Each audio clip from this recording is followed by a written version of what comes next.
As South Korean trainee doctors continue a strike against government plans to boost medical student quotas, hospitals in some smaller cities say they desperately need more physicians. Here at the Incheon Medical Center, Director Cho Seong-yong says the city can't compete with its neighbor, capital Seoul, which boasts top-level hospitals. Doctors are avoiding rural areas and flocking to major cities or the capital region for their medical practice.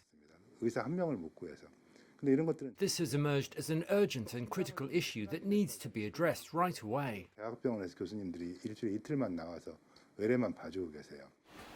South Korea has 2.6 doctors for every 1,000 people. It's one of the lowest rates among developed countries, according to the Global Economic Development Group, the OECD.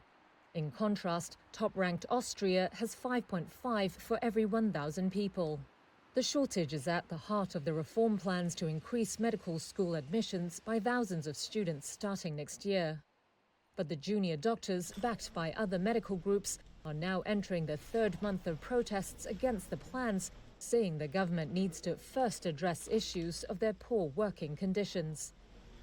While the stalemate goes on, Cho says part of his hospital's kidney dialysis unit has been closed for 2 years because they couldn't get a doctor.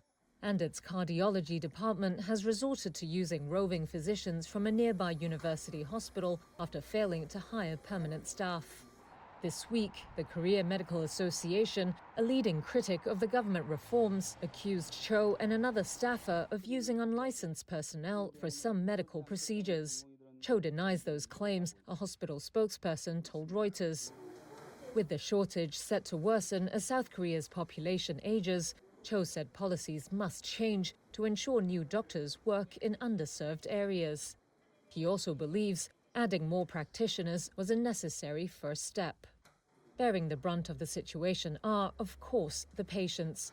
Like 82-year-old Yoon Gum-ja, who recently had some trouble finding a hospital that could treat her pelvic fracture.